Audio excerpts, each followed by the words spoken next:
मगन ध्यान हृदंड जुग पुनि मन बाहर कीन। रघुपति चरित महेश तब हर्षित बर नैनीन। झूठ सत्य जाहि बिनु जाने, बिनु रघु पहचाने। यही जाने जग जाई हेराई, जागे जथा सपन भ्रम जाई। बंदो बाल रूप सोई रामो, सब सिद्धि सुलभ जपत सुनामी। मंगल भवन अमंगल हारी, द्रवौ दशरथ अजर बिहारी। करि प्रणाम राम ही त्रिपुरारी, हरसि सुधा सम गिरा उचारी।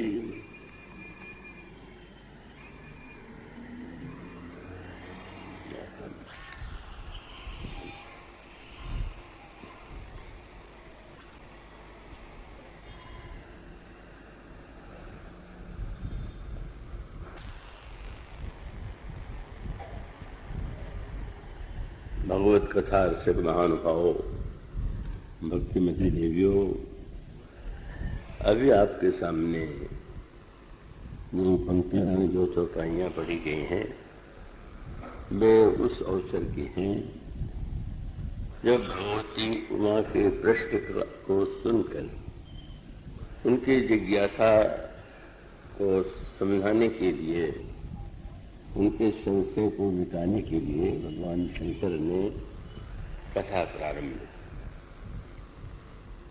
कथा के प्रारंभ में 2 दंड तक भगवान के ध्यान रस में मग्न रहे, डूबे रहे, और फिर उन्होंने अपने मन को बाहर निकाला। और उसके पश्चात भगवान शंकर ने कहा, पार्वती,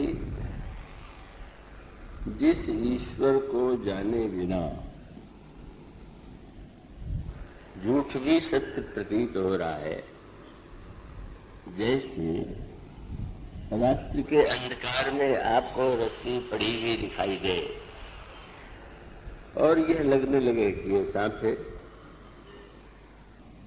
यह जो कल्पना है वही व्यक्ति को आतंकित कर देगी, घबराहट उत्पन्न कर देगी।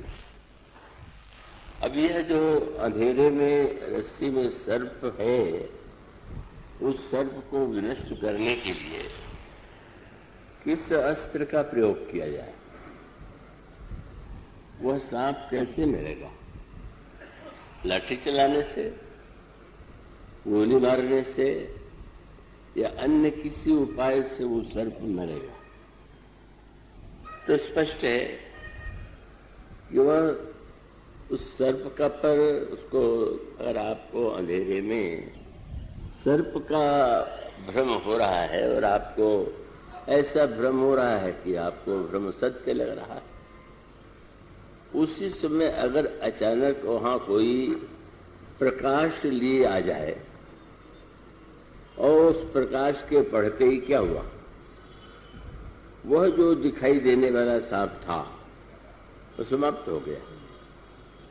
और वो व्यक्ति मुस्कुराने लगा, अरे मैंने तो इस झूठे सांप को जो अंधकार में रस्ते में दिखाई दिया था, तो वो उसके कारण ही मैं इतना कष्ट पा रहा था। और उसका अभिप्राय है, दूसरा दृष्टांत दिया गया,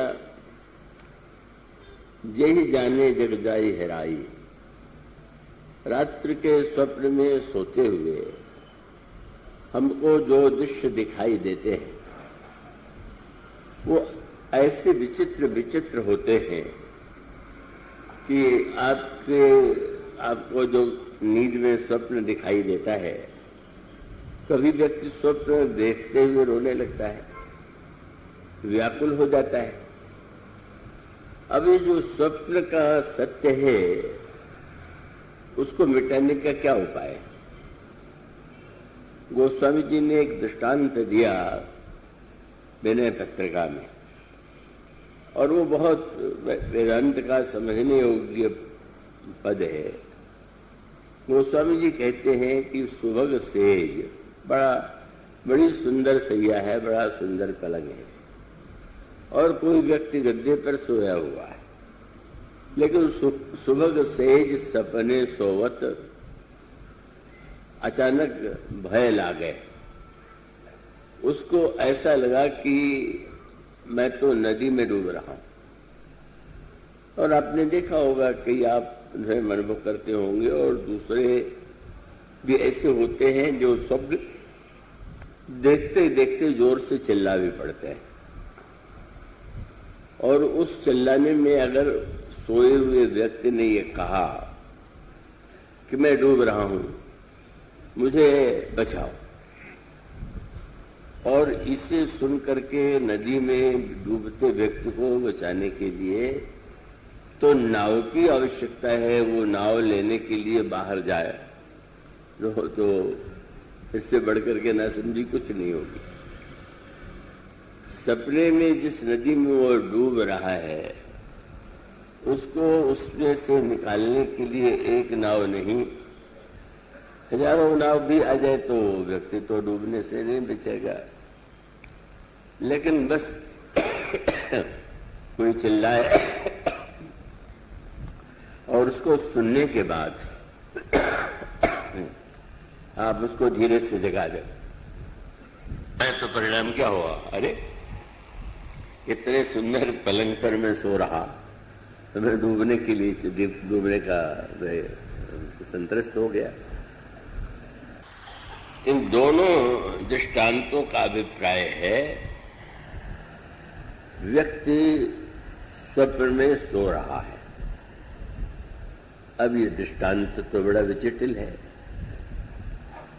पर उसको स्पष्ट करने के लिए जो जो दृष्टांत दिए गए, वह जो दृष्टांत का यह भाग है, भगवान शंकर ने कहा कि इसी प्रकार से जब तक परम प्रकाशक प्रभु को हम नहीं देख लेते, तब तक हमको रस्सी में सांप का भ्रम होगा, और जब तक हम जाग नहीं जाते तब तक हम डूबेंगे, डूबने की कल्पना से भयभीत हो जाएंगे। अब उन्होंने ये कहा कि यह जो भ्रम है, और जिस भ्रम के कारण व्यक्ति दुख पा रहा है, का उसके लिए आवश्यकता जगाने की और प्रकाश की। और यह कार्य, प्रकाश का कार्य कौन? बोले प्रकाश ईश्वर है। विषय कर्ण सुरजीव समेता, सकल एक ते एक सचेता, सबकर परम प्रकाशक जोई, राम अनादि अवधपत सोई। जो परम प्रकाशक है वो ईश्वर है, प्रभु है, और इसका अनुभव आप अपने जीवन में व्यवहार में कर सकते हैं। साधारणतया लगता है कि देखने के लिए दृष्टि चाहिए, लेकिन दृष्टि तो आपके पास हो, पर अंधेरा हो। अभी मैं जब चलने को हुआ तो अंधेरा छा गया, सब कुछ वैसा ही था, लेकिन नहीं दिखाई दे रहा। और इसका अर्थ है कि नेत्र के होते हुए भी जब तक नेत्र को प्रकाश देने वाला कोई माध्यम नहीं होगा, उसमें सूर्य का नाम सबसे मुख्य है, तब तक नेत्र रहते हुए भी हम नहीं देख पाएंगे। इसलिए नेत्र का प्रकाशक, विषय का प्रकाशक हुआ नेत्र, और नेत्र का प्रकाशक हुआ सूर्य।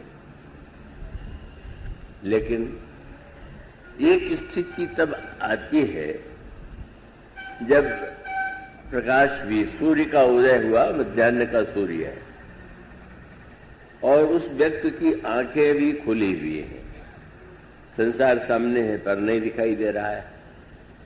और वह दशा कब होती? एक शव को, एक मुर्दे को आप देखिए, संसार ज्यों का त्यों है, आंखें उसके हैं और सूर्य का प्रकाश होते हुए भी उसे नहीं दिखाई दे रहा। क्यों? बोले उस नेत्र का प्रकाशक सूर्य और सूर्य का भी जो प्रकाशक है वो वस्तुतः सब दिखाई होते हुए भी अगर परम प्रकाशक नहीं होगा तो हम नहीं देख पाएंगे।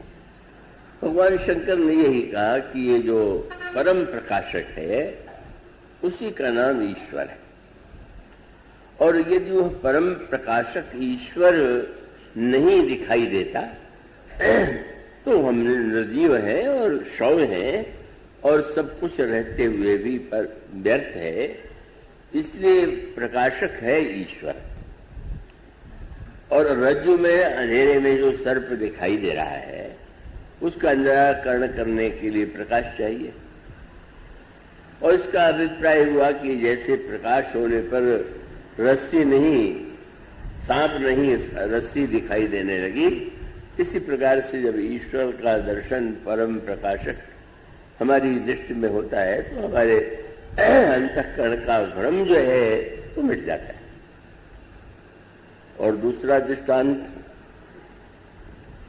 पलंग पर सोया हुआ कोई व्यक्ति सपने में डूब रहा है और वो डूब रहा है, चिल्ला रहा है नाव के लिए, तो उसको नाव की आवश्यकता नहीं, जगाने वाले व्यक्ति की आवश्यकता है। और हाथ हिला के अरे क्या है, देखो तो जागो, तो तुम कहाँ हो। तो ये जागने की भूमिका गुरु की है, संत की। परम प्रकाशक ईश्वर को जान लेने पर हमारे जीवन में एक जो अंधकार की भ्रांति है वो मिट जाती है। पर उसके लिए भी हमको जिसकी आवश्यकता है वो संत है, गुरु है। और इस तरह से गुरु की भूमिका और ईश्वर की भूमिका, इन दोनों की आवश्यकता व्यक्ति के जीवन में। और ये उसका उपयोग तभी होगा जब हम गुरु का उपयोग, गुरु के द्वारा हम उस ईश्वर का स्वरूप जानने की चेष्टा करें। इस तरह से भगवान शंकर ने वेदांत तत्व में जैसा निरूपण किया गया है वैसा प्रारंभ में बात उन्होंने कही। पर अचानक उन्होंने ये जो वंदना की वो अनोखी थी, और वंदना थी कि बंदो बाल रूप श्री राम। मैं बालक रूप में जो श्री राम हैं उनकी वंदना करता हूं। अब विचित्र सा विरोधाभास कहां पे वेदांत का तत्व ज्ञान, झूठ और सत्य भ्रांति और उसका निवारण, और कहां बच्चा। तो बंदो बाल रूप श्री रामों का अभिप्राय थोड़ा उसको रामायण में जो संकेत किया गया है उसके पृष्ठभूमि में देखने की चेष्टा करें। दो बातें, एक तो बालक से कुछ पाना सरल, और सरल है तो बच्चे अब उसको मांगिए। ऐसा भी होता है कि बच्चे न देने का भी वर्णन है, और बालक दे दे तो सरलता से दे भी सकता है। अभी बालक राम के लिए दूसरा सूत्र ये है, मैं आशा करता हूं आप एकाग्र रहेंगे तो आगे वो बात और स्पष्ट हो जाएगी, कि बालक को खेलना पसंद है। और यदि बालक को खेलना पसंद है तो आप रामायण में एक अनोखी बात पाएंगे। कृपया विषय थोड़ा गंभीर होने से यही अनुरोध करूंगा कि नेत्र खुले रखिएगा और मन बुद्धि चित्त को लगाकर उसे समझिएगा। अबे बालक राम की वंदना का अभिप्राय प्रभु ने यह जो वेदांत का तत्व ज्ञान है ये खेल खेल में, अगर भगवान राम के दिव्य लीला प्रसंग में सबसे अधिक तत्व ज्ञान का प्रसंग है तो दो ही, और दोनों ही प्रसंग बाल लीला से जुड़े हुए। और इसका अभिप्राय है कि जो वेदांत का तत्व ज्ञान प्राप्त करना बड़ी साधना तपस्या का परिणाम है, ये बालक खेल खेल में उसको समझा देता है। अब वो बालक श्री राम के द्वारा जिस तरह से खेल खेल में बात समझाई गई वो बड़ी समझनी होगी। एक दृश्य कौशल्या जी से जुड़ा हुआ है और दूसरा काकभूषण जी। दोनों को भगवान ने विराट रूप का दर्शन कराया।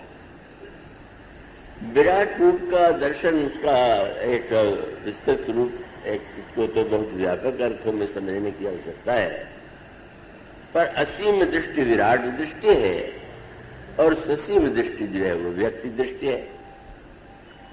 तो हमें व्यक्ति की दृष्टि चाहिए कि असीम की दृष्टि चाहिए? और बड़ी अनोखी बात, दोनों की आवश्यकता है। हमें सीमित दृष्टि भी चाहिए और असीम भी दृष्टि चाहिए। भगवान कृष्ण ने वह लीला दर्शन जो है वो अर्जुन को युद्ध में कराया।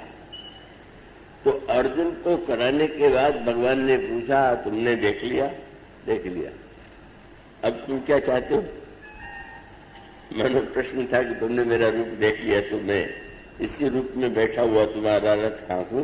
बोले नहीं महाराज, तेनैव रूपेण चतुर्भुजेन, आप इस रूप को समेट लीजिए और फिर से वही 4 भुजा या 2 भुजा वाले बन जाइए। और ये कितनी बढ़िया बात है, बड़ा सरलता से समझ में आता है। बिना अनंत को जाने असीम के जाने ज्ञान नहीं होता। और व्यवहार जो है उसमें सर्वदा असंत असीम की नहीं, व्यवहार में एक सीमा की, खंड की आवश्यकता होती है। अब दृष्टांत के द्वारा आपके सामने जो लीला है उसको आपके सामने रखूं। मां कौशल्या श्री राम से अत्यंत स्नेह करती, और वो बालकों जैसी श्री राम की जो लीला है वो माँ तो माताएं देखती तो ही हैं, आनंद लेती हैं, और सुत स्नेह बस माता बाल चरित कर गान। अन्य समय में जो कोई कार्य करती है माँ कौशल्या, तो श्री राम को की बाल लीला को गाती रहती है। तो इस प्रकार से माँ कौशल्या बाल लीला का अनोखा सुख ले रही हैं। जब वे श्री राम को गोद में उठा लेती हैं तो क्या दृश्य दिखाई देता है? व्यापक ब्रह्म निरंजन, ब्रह्म निरंजन। और आप जानते हैं कि जब ईश्वर निर्गुण से सगुण होता है तो निर्गुण तो निरंजन है, लेकिन जब भक्त भगवान की आंख का वर्णन करते हैं तो कहते हैं उनकी आंख में अंजन लगा हुआ। जो कविता आपको सुनाई थी, अवधेश के द्वारे सकारे गई, सुत गोद के भूपति लय निकसे, अवलोक हो सोच विमोचन को, ठग सी रही जेन ठगे धिक से, तुलसी मनरंजन और रंजित अंजन। पूरे अंगों का वर्णन नहीं, उनकी आंखों में अंजन लगा हुआ। आपने इसके गहरे अर्थ पर विचार किया? मां कौशल्या राम की आंख में अंजन लगाती है। निरंजन को अंजन युक्त बनाया जाता है। क्यों? भक्त कहता है अपनी आंख से देखेंगे तो हम दिखाई ही नहीं देंगे। इस असीम अनंत में हमारी क्या सत्ता है? आप अगर विज्ञान के चाहे ग्रंथ पढ़िए और चाहे पुराण पढ़िए, इस अनंत आकाश में हम लोग कुछ है क्या? कुछ तो नहीं है। अरे हम लोगों की बात तो ये है कि जो ये जिस पृथ्वी पर हम और आप रहे हैं उसकी भी सत्ता इतनी छोटी है कि आश्चर्य होता है पढ़ करके। इतना उस अनंत आकाश में जितने सूर्य चंद्रमा ग्रह नक्षत्र हैं उसमें पृथ्वी अत्यंत छोटी, और इस पृथ्वी छोटी में एक व्यक्ति। आकाश में आपके कमरे में मच्छर उड़ रहा हो तो आपको क्या दिखाई देगा? हाँ, काटे तो दिखाई देगा, वैसे तो नहीं दिखाई, ध्यान भी नहीं जाता। पर कमरे में मच्छर की जो स्थिति है वो अभी ब्रह्मांड में ये सारी पृथ्वी मच्छर के बराबर भी नहीं। और उस मच्छर में हम लोग क्या कहें कि हम लोग क्या है? तो भक्त जब भगवान जब अवतार लेते हैं तो भक्त लोग अंजन लगा देते हैं। बोले अपनी आंख से मत देखिए, जो अंजन हम आपको लगा रहे हैं उसको लगाइए और फिर मेरी आंख से देखिए। बहुत बड़ी बात है। निरंजन को अंजन देकर के भक्त कहते हैं, अपनी आंख से नहीं, मैंने लगाए अंजन से जब आप देखेंगे तब आपको सब कुछ दिखाई देगा और उस समस्या का समाधान आप करेंगे। तो कौशल्याम्बा के प्रसंग बोले व्यापक ब्रह्म निरंजन और निर्गुण विगत विनोद। क्या वो ब्रह्म जो है निर्गुण है, व्यापक है, सारा ब्रह्मांड उस पे ही समाया हुआ है और वह निरंजन है और विगत विनोद। अब उस ईश्वर के संबंध में जा करके स्वरूप को जान करके क्या कोई विनोद करेगा क्या? अर्जुन को विराट रूप देख के क्या हंसी आ गई क्या? हंसी नहीं तो भय के मारे कांपने लगा। और भगवान विनोद रहित है, लेकिन वो भगवान जब बालक बनते हैं तो विनोद का तो अनेक दृश्य उपस्थित करते हैं। और बालक रूप में ही लंका में भी जब युद्ध समाप्त हुआ तो भीषण जी ने मणि रत्न वस्त्र लेकर आए और प्रभु आप बंदरों को जो लड़े हैं उनको ये उपहार बांट दीजिए और बांटने के लिए हाथ से मत बांटिए, विमान पर बैठ करके ऊपर से वर्षा कर दीजिए। जो आज्ञा प्रभु की आज्ञा मान करके विभीषण जी पुष्पक विमान पर जाते हैं और वस्त्र और आभूषण की वर्षा करते हैं और वो नाना प्रकार की मणियां उसमें। तो बंदर मणियों को देख के समझते हैं भी कोई नए प्रकार का फल है और वो फल समझ के मुंह में डालते हैं, पर वो तो बड़ा कठोर रत्न है, निकाल के फेंक दे। मणि मुख मेली दारी कर दे। हंसी आ गई लक्ष्मण जी को, बेचारे आपने अच्छा किया, इनको मणि दिला दिया। बोले ना समझी थोड़ी है, ये इतने महान त्यागी हैं कि मणि को भी फेंक देते हैं। मणि भी उनके लिए महत्व नहीं रखती है। और इस तरह से गोस्वामी जी ने कहा ऐसा जो ब्रह्म है वह आज क्या कर रहा है? बोले सोई प्रभु क्या करत कपिल सन, बंदरों के साथ विरोध कर रहे हैं और विनोद का आनंद दे रहे हैं। तो भगवान की यह जो बाल लीला है, यह लीला है तो बालक राम का विनोद, भक्तों के द्वारा लगाए गए दिए गए अंजन की विलक्षण अभिव्यक्ति। और जब देखे तो दिखाई क्या देता है? व्यापक ब्रह्म निरंजन निर्गुण विगत विनोद सोई अज। निर्गुण है कि सगुण है? आंसू आ रहे हैं, क्रोध में तमतमा रहा है चेहरा, मुझे ये क्यों नहीं मिला, मुझे दूध पिलाने में देर क्यों कर दिया।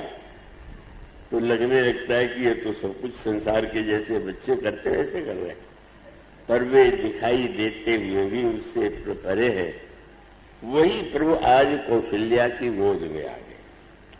कितना बड़ा सौभाग्य है, कितनी अनोखी प्रभु की अनुकंपा है कि वह व्यापक ब्रह्म, निर्गुण ब्रह्म, निराकार विरोध निरंजन जो है अंजन के द्वारा मां की गोद में आ गया और वो बाल लीला का आनंद दे रहे।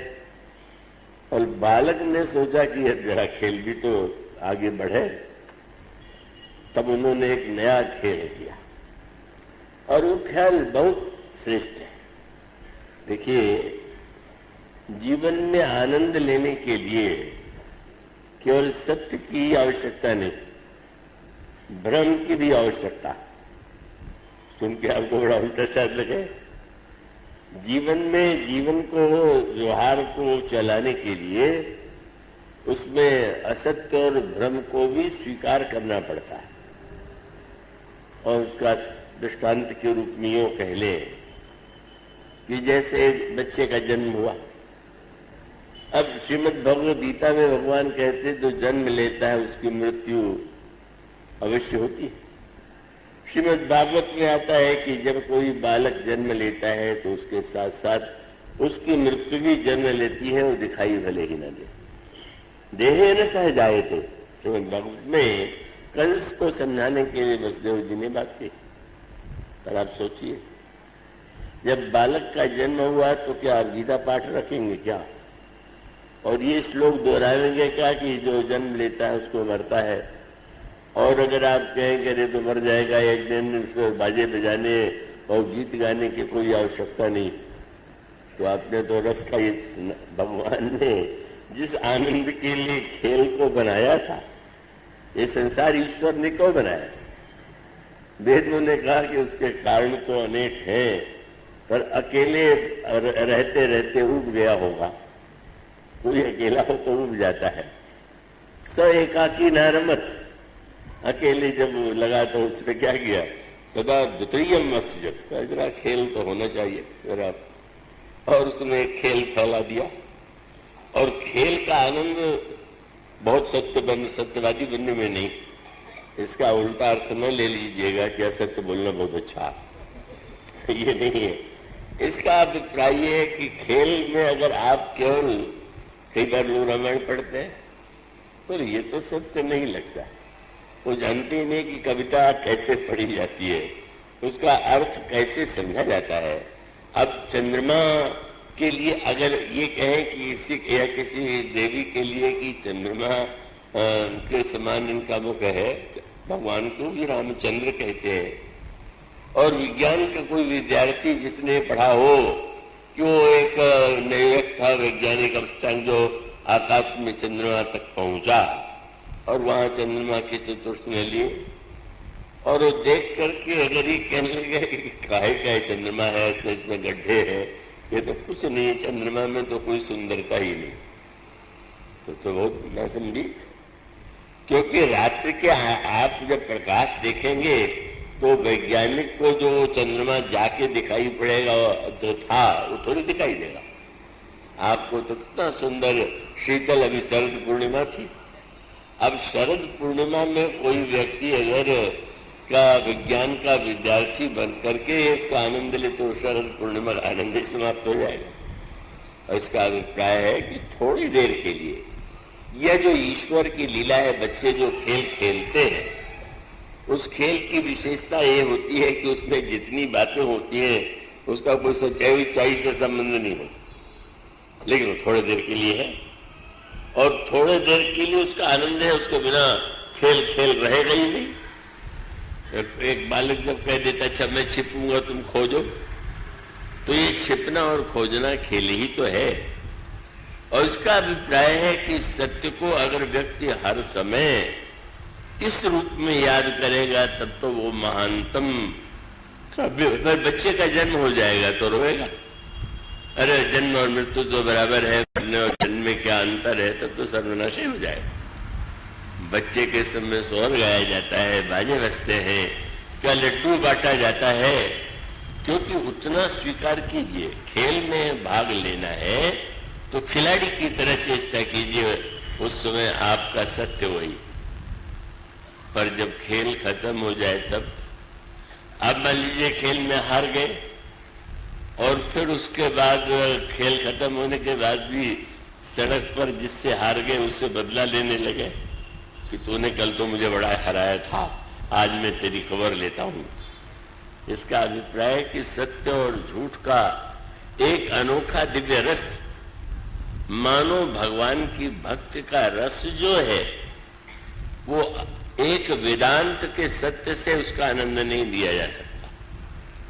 कब मुझे स्मरण आता है, आजमगढ़ में एक सज्जन भी आए थे, वो आजमगढ़ में कई बार गया हूं, तो एक वैद्य जी थे, उन्होंने नया भवन बनवाया और शुभ के लिए मैं वहां था तो मुझे भी बुलाया, और एक वहां सुंदर गीत गाने वाले पर गायन करने वाले थे, उनको बुला लिया।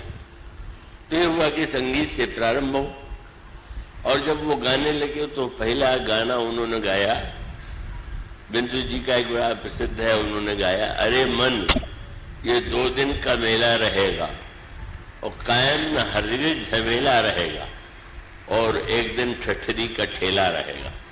वैद्य जी ने कहा चुप रहिए, आज ही ठठरी का ठेला निकलवा देंगे क्या? आज आपको और कुछ नहीं दिखाई दे रहा। माने व्यक्ति ये समझ नहीं पाता कि कभी कभी भ्रम का भी बड़ा आनंद है। कभी कभी आप थोड़ा आनंद लेने के लिए कह ले भगवान राम ने निजन्नी के भगवान राम ने क्या सूर्पणखा से ये क्यों कह दिया कि काहे को आई कुमार मोड़ उड़ाता, है तो असत्य है। अगर आप इतना भी नहीं समझ सकते तो आप कविता मत पढ़ा करिए। कोई कविता सत्य के आधार पर नहीं बनाई जाती। अब जो की बात जो जैसा है वैसा कह दीजिए तो कविता क्या हो। कविता का तो आनंद ही है कि उसमें कितनी उपमा है, उत्प्रेक्षा है, कितने अलंकार है, वो एक अलग आनंद। तो भगवान की जो यह दिव्य लीला है आप देखेंगे। यही कौशल्या जी जब शत्रुपा के रूप में अपने पति महाराज मनु के साथ तपस्या करने के लिए गए और अंत में प्रसन्न होकर भगवान ने दर्शन दिया, तो दर्शन देने के बाद प्रभु ने दोनों से अलग अलग वरदान मांगा। मैं आशा करता हुआ बहुत सुंदर क्रम से उसे समझें। 2 शब्द हैं, उनको समझ लीजिए तो बहुत कुछ अध्यात्म को समझना सरल हो जाएगा। एक शब्द है तत्व और दूसरा शब्द है रुचि। तत्व माने जो जैसा है उस रूप में उसको कहेंगे ये तत्व है, और रुचि का अर्थ है जो आपको अच्छा लगता है। तो आप ये देखते हैं कि तत्व तो बिल्कुल एक ही है। वो विज्ञान में बिल्कुल सब तत्व का जब वर्णन होगा तो प्रत्येक व्यक्ति के वर्णन में सो विज्ञान मगर मन ज्ञानी तत्व का दर्शन होगा, तत्व का साक्षात्कार होगा। पर जो रुचि होती है, अब अगर जितनी भोजन जितनी मिठाइयां बनती है वो मूलतः तो वो मिठाई उन्हीं वस्तुओं को मिला करके उसी घी चीनी और सब वस्तुओं को मिला के बनाई जाती है। लेकिन किसी व्यक्ति को गुलाब जामुन अच्छा लगता है, किसी को इमरती अच्छी लगती है, किसी को बालूशाही अच्छा लगता है, इसको कहते हैं रुचि। ये हमारी रुचि इसमें ऐसे।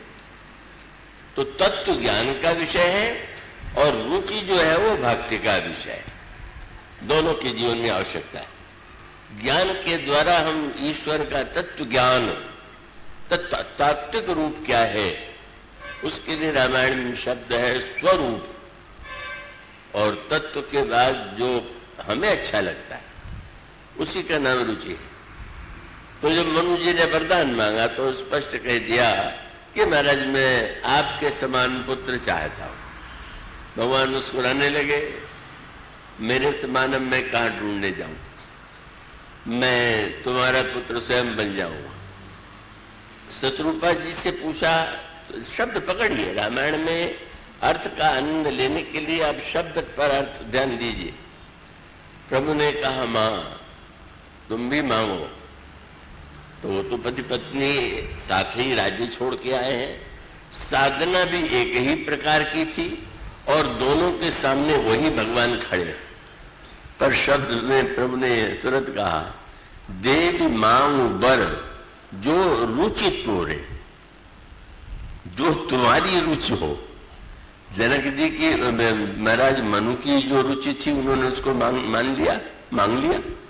अब तुम्हें जो अच्छा लगे, कई लोगों का स्वभाव होता है कि वो अपनी रुचि को दूसरे पर लादने का प्रयास करते हैं, और जब अपनी रुचि आप दूसरे पर ला दिए तो बेचारे उस सामने वाले तक तो कभी कभी तो संकोच में बड़ा संकट उठाना पड़ता है।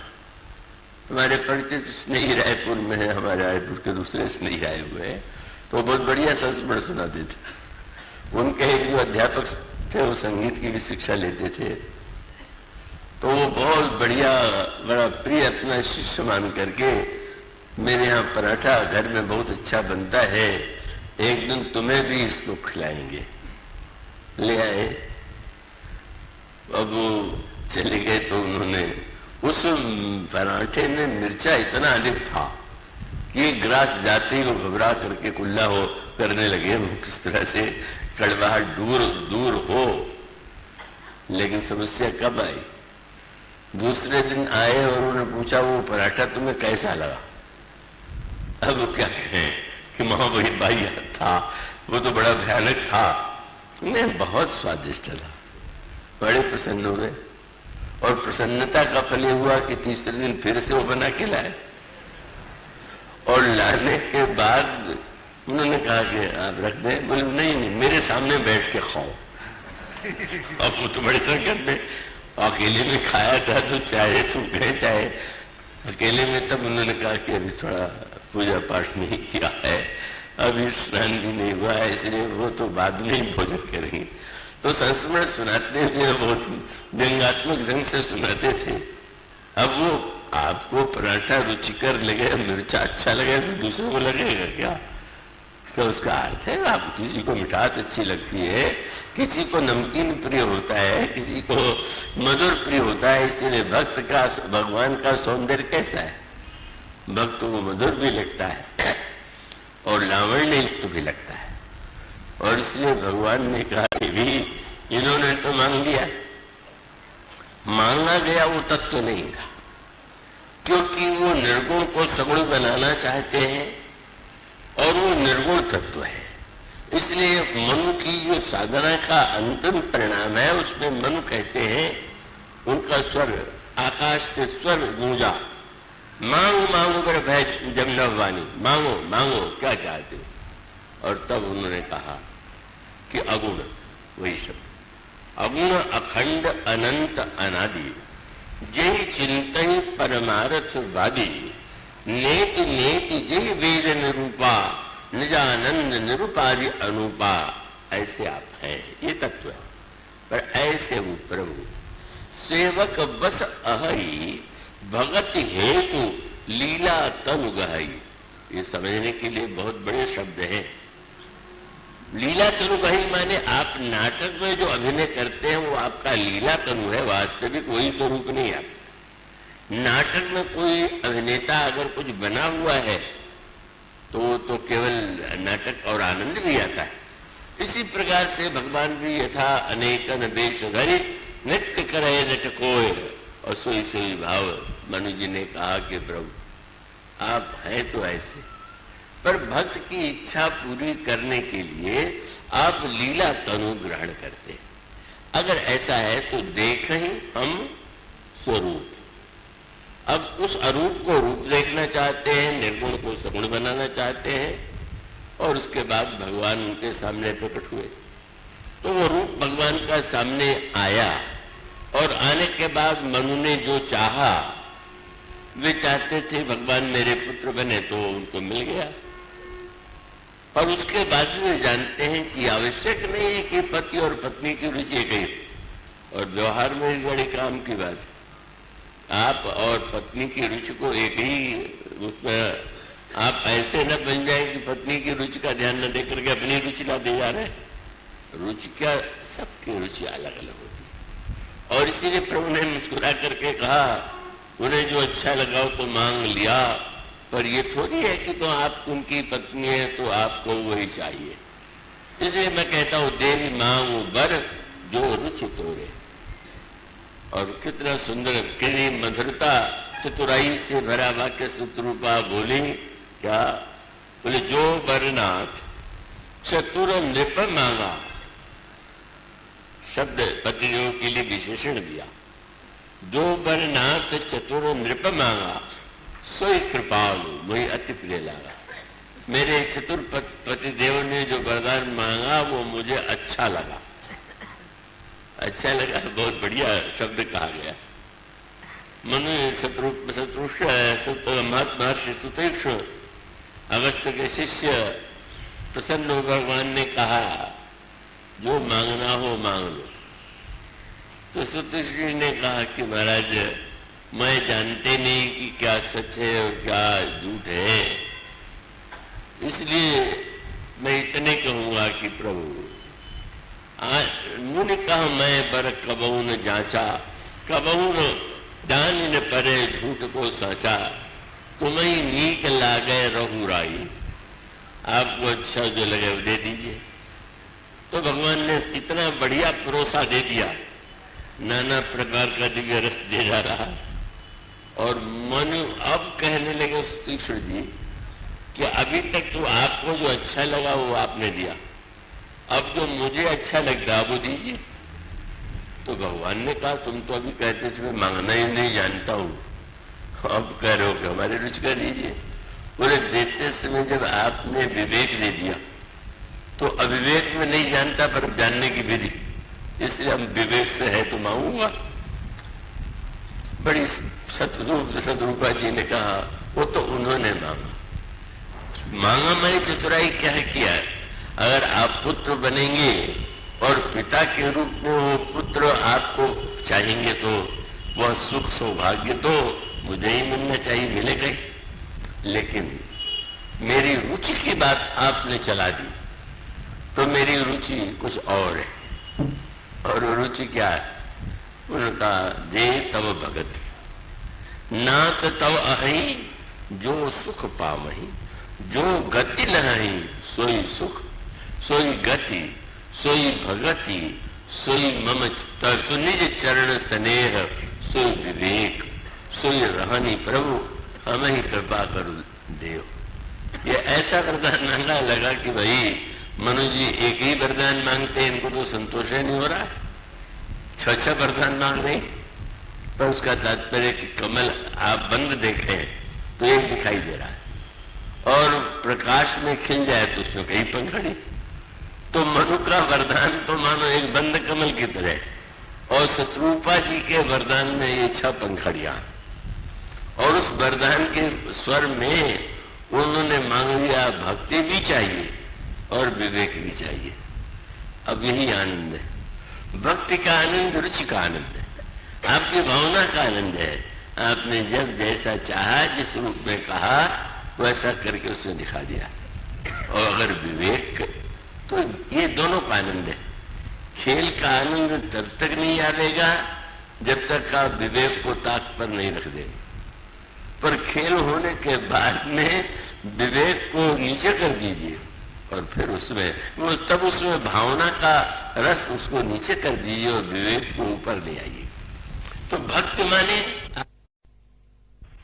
भगवान जब आपकी इच्छा पूरी करे तो कृपा है, और भगवान अगर आपकी इच्छा ना पूरी करे तो ये मान के क्रोध मत कीजिए कि आपकी इच्छा पूरी नहीं। तब ये सोच करके आप आनंद लीजिए कि आपकी इच्छा पूरी हो। मेरी इच्छा बहुत दिन आपने मांगी, आज आपकी इच्छा, तो आज भगवान इस बालक ने एक अनोखा खेल किया। बालक के लिए जन्मोत्सव पर मां ने बहुत विशेष प्रकार का व्यंजन बनाया और आज भगवान का पूजन विधिवत हो और बच्चे को गोद में लेकर के पूजा करे तो बच्चा तो बीच में बाधा डालते ही है। इसे राम को उन्होंने अच्छी तरह से करके दूध पिला करके पल्ले पर सुला दिया और फिर वे उस मंदिर में गई जहां पर भगवान की मूर्ति विद्यमान है और मूर्ति के सामने वो व्यंजन लगा दिया, रख दिया और उसके बाद पर्दा कर दिया। यही खेल, पर्दा डालना, पर्दे में रहना और बात है, पर पर्दा न होते भी पर्दा डालना, ये अंतर है। कबीर कहा करते थे, अरे घूंघट हटाओ तब न ईश्वर दिखाई पड़े, घूंघट को पट खोल रे। पर तुलसीदास जी ने कहा, ज्ञानी कबीर भले घूंघट खोलने के लिए कहें, पर मैं तो यही कहूंगा कि जब गांव की स्त्रियों ने सीता जी से पूछा कि आपके कौन, तो उन्होंने तो आंचल घूंघट काढ़ लिया, बहुरी बदन विधु अंचल ढाकी, पर्दा और आवरण हट गया। ये वेदांत का तत्व है। और आवरण न होते हुए भी आवरण का आनंद रस बना दिया, यही भक्ति का रस। भोग लगाते हैं तो आप पर्दा करते हैं, न पर्दा लगावे तो क्या पर्दा गिराना जरूरी है? आप ये मान के चलते हैं कि भगवान भोजन करेंगे, शायद सामने न करे तो पर्दा कर दे तो खा लेंगे।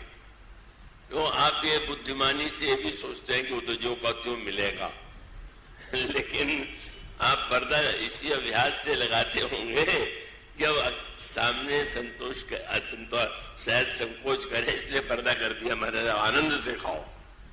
यद्यपि चाहते वाते हम लोग नहीं। मैं तो अपनी थोड़ी अवस्था का वो संस्मरण बार बार दोहराता हूं। शंकर हनुमान जी महाराज कि मंदिर में पाठ कर रहा।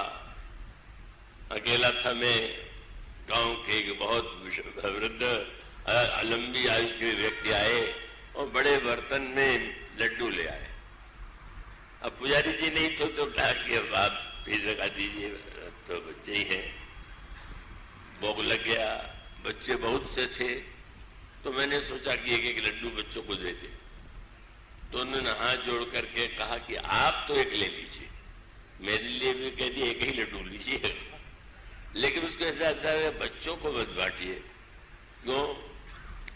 मैं बीमार हो गया था तो मनौती मानी थी, हनुमान जी आपको 21 किलो लड्डू का चढ़ाऊंगा। अच्छा हो गया। और आज ही मेरे यहाँ जो बहन है उसके घर में विवाह भी है, तो ही लड्डू वहां भेज देंगे तो हनुमान जी भी प्रसन्न और लड़की के घर वाले भी प्रसन्न हो। हमने कहा आप बहुत चतुर हैं, आपके समान बुद्धिमान नहीं होगा। तो पर्दा का अर्थ तो ये हुआ, ज्ञान आवरण को दूर करता है, पर आवरण अगर आपने डाला है तो उसका एक आनंद है, लीजिए आनंद। तो माँ ने पर्दा खींच दिया और खींच देने के बाद थोड़े देर के बाद जैसे पर्दा हटाया जाता है, इसी प्रकार से माँ ने पर्दा हटाया। तो माँ तो उन लोगों की तरह नहीं है कि जो पर्दा भी लगाते हो आशा करते हैं जो कुछ है वो जो करते हो मिलेगा। माँ को आश्चर्य हुआ कि अरे वो तो बालक बैठ करके जो व्यंजन उन्होंने परोसा उसका आनंद ले रहा है। घबरा गई, अनर्थ हो गया। पूजा का ये जो मिष्टान्न है, नाना प्रकार का व्यंजन है, बच्चे ने झूठा कर दिया। फिर सोचने लगी कि ये बच्चा तो अभी अपने पैर के बल चल भी नहीं पाता, और पलने पर मैं उसको सुला आई, यहां आया कैसे, क्या है? वहां चली गई जहां सुलाया था, और सुलाया था वहां जाकर के देखा तो वो बालक गहरी नींद में सो रहा है।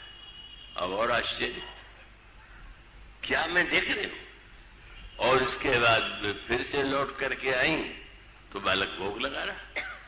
मां को क्या लगा, यहां वहां दुई बालक देखा, तब बोले मति भ्रम मोर की आन विसेखा। ये हमारी कोई पागल हमारे बुद्धि में आ गया है कि क्या है, वही बालक सो रहा है, वही भोग लगा रहा है, और जो नहीं चल सकता है वो चल करके आ गया है। और तब क्या हुआ, देख राम जननी अकुलानी प्रभु हंस दीन मधुर मुस्कानी। बालक राम के होठों पर हंसी आ गई, और हंसी के बाद फिर उन्होंने मां को आनंद अभी तक दे रहा बाल लीला कर दिया था, अब क्या किया, दिख रहा हुआ माता ही निज अद्भुत रूप अखंड, और बस रोम रोम प्रत्ये लागे कोटि कोटि ब्रह्मांड, अगणित रवि शशि शिव चतुरानन, बहु गिरि सरित सिंधु मही कानन, काल कर्म गुण ज्ञान स्वभाऊ, सोई देखा जो सुना न खाऊ, देखी माया सब विधि गाड़ी, अत्सभीत जोरे कर ठाड़ी, देखी भगत जो छोरे ताई। ऐसा अद्भुत विराट दर्शन हुआ।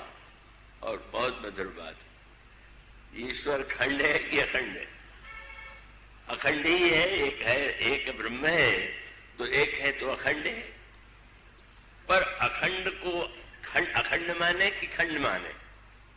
और अगर इस रहस्य को कोई जान ले तो परिवार में भी, समाज में भी, विश्व में भी आनंद हो सकता है।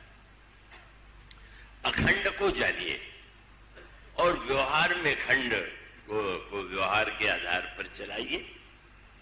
आप एक भवन बनाते हैं तो भवन में जो स्थान है वो तो खुला हुआ है, उसमें आपने दीवारें खड़ी की और दीवारों में भी अलग अलग कमरे बनाए कि जिससे परिवार के जो बच्चे हैं या परिवार पुत्र हैं या वधू हैं वो सब उसमें रह सके आनंद से। तो इसका अभिप्राय कि अखंड में आपने खंड किया, और उस खंड के बिना तो काम नहीं चलेगा। मकान बनाएंगे तो उसमें कमरे तो होंगे ही, लेकिन झगड़ा कब शुरू हो जाता है?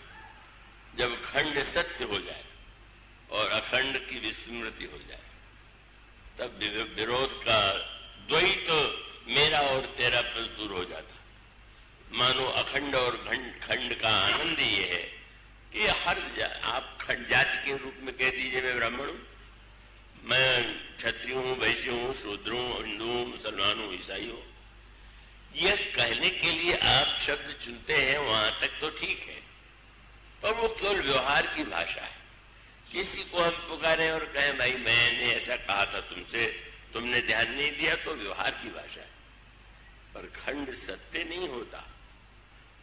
सत्य तो अखंड होता है, और अखंड को अखंड मान लेने के बाद, जान लेने के बाद, यही जानना, यही जाने, उस अखंड को जान लीजिए, और जान लेने के बाद व्यवहार में भले ही खंड अलग अलग हैं, कक्ष अलग अलग हैं, पर एक है, और इन सबके मूल में तत्व एक है। अगर ये दिखाई दे गया तो मनुष्य के हृदय में स्नेह और सौहार्द का उदय होगा।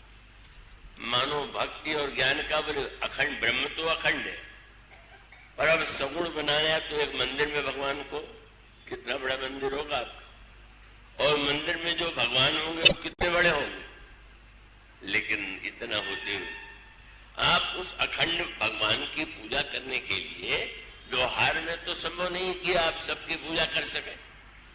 इसलिए आपने एक मंदिर बनाया, एक मंदिर बना करके मूर्ति बनाया, रख दिया, और मूर्ति की आपने पूजा किया और आपको आनंद आया, भगवान को मैंने अर्पित किया। तो ये आवश्यक है, इसके बिना उपासना कैसे होगी, पूजा कैसे होगी। लेकिन यह जो पूजा और उपासना का आनंद है, प्रभु ने मां को यह दिखलाया। मां तुमने मुझसे कह दिया भक्ति का आनंद भी चाहिए और हमें विवेक भी चाहिए, तो मैं तुम्हें दिख रहा मां कहने आजो तो रूप अखंड। मत भूलो कि मैं तो तत्वता अखंड हूं, पर तुम्हारे रुचि के लिए मैं एक बालक बन गया। बालक बन करके तुम्हारी गोद में मैं खेला, बालक बन करके मैंने सारी लीला किया, और आनंद तो इसके बिना आ नहीं सकता। और मां तो घबरा गई और हाथ जोड़ करके स्तुति करने लगी, जगत पिता में सुत करी जाना। अरे सारे ब्रह्मांड के पिता को मैंने पुत्र मान लिया, और प्रभु ने दिखला दिया ये भक्ति है, ये माया है, ये काल है, ये कर्म है, स्वभाव है, गुण है, तत्व तो सब ईश्वर है, पर सब ईश्वर है पहले मत मान लीजिए। अब वो शंकराचार्य का सूत्र है, उसमें आता है न वेद है, न मंत्र है, न तंत्र है, और न गुरु है, न शिष्य है। और जितने चेले हैं वही श्लोक याद कर दे कि न गुरु न शिष्य, ये शंकराचार्य जी ने कहा तो बिल्कुल ना समझ है। इसका अर्थ है कि मां तुमने कहा मैंने रूप बना लिया, पर बना लेने के बाद भी मेरा रूप ये है। मां को सब समझा दिया, अपना दिव्य तात्पर्य बता दिया। मां स्तुति करने लगी, तब प्रभु को चिंता हो गई। बोले कहीं ये मां हमको यही हमेशा देख के घबराती रहेगी, तो ब्रह्म है, तो जगत पिता है, तो मैंने जिस बाल लीला का आनंद लेने के लिए आनंद लिया था वो कैसे हो। जैसे प्रभु ने कहा मैं एक बात आपसे वचन लूंगा, दिखला तो दिया, ध्यान रखिएगा, यह जनु कतहु कहा से सुन माई, न किसी को सुनाना और बहुत याद भी मत रखना। बस ये जो सूत्र है, अखंड को जानिए और अखंड और खंड के दिव्य संबंध को जान लीजिए। यह ब्रह्म ने अपने खेल में बता दिया। इसलिए भगवान शंकर कहते हैं बंदों वाल रूप ले सोई राम, सबसे सुलभ जपत जिस नाम। खेलिए, श्री राम के साथ खेलिए, और अखंड खंड का एक खेल जब हम जीवन में जान लेते हैं, मान लेते हैं, पर वो इसीलिए खंड में माने मंदिर में पूजा करते, इसलिए करना ही चाहिए। हमारी बाध्यता है कि हम सीमा में ही उसकी पूजा कर पाते हैं, पर सीमा में पूजा करके भी असीम के ज्ञान हो गया। वो जो अखंड है हमारी प्रार्थना पर मूर्ति के रूप में विराजमान है, और उनको हम भोग लगा रहे हैं। इस तरह से शंकर जी तत्व ज्ञान में ब्रह्म का वर्णन करते हुए बालक राम की वंदना करते हैं। और इस बालक राम को जब कोई व्यक्ति जान लेगा तो सत्य है कि असत्य है ये कुछ जरूरत ही नहीं रह जाएगी। तब क्या होगा? बोले जही जाने जग जाई हेराई। जिसको जान लेने पर संसार अपने आप खो जाता है। संसार का जनक जी ने पूछ दिया, जनकपुर के दूतों से महाराज दशरथ ने कहा मेरे पुत्रों को देखा है कि ऐसे ही चले आए हो? और देखा है तो अपनी आंख से देखा है कि नहीं? और अपनी आंख से देखा है तो अच्छी तरह देखा कि नहीं? उनका शब्द यही, भैया कहो कुशल दो बारे तुम नीके निज नैन निहारे। अच्छी तरह से नीके भाव से मेरे पुत्रों को अपनी आंख से देखा कि नहीं? क्या एक वाक्य में उत्तर समाप्त कर दिया। आखिर जनक के दूत है, उनका महाराज आपके पुत्रों को देखा, अपनी आंख से देखा और अपनी आंख से अच्छी तरह से देखा। कैसे मान ले कि ये आपने अपनी आंख से अच्छी तरह से देखा? बोले बस एक ही बात कहें कि उनको देखने के बाद दिखाई देने बंद हो गए, तो यही बस प्रमाण है। उन्होंने यही कहा कि देव देख तो बालक दो और आंख तरह उसको पहले उसे खंड में देखिए, अखंड तक पहुंचने के लिए एक बहुत बड़ी प्रेम में कृपा। आज इतना, इसके बाद की चर्चा कल। बोलिए।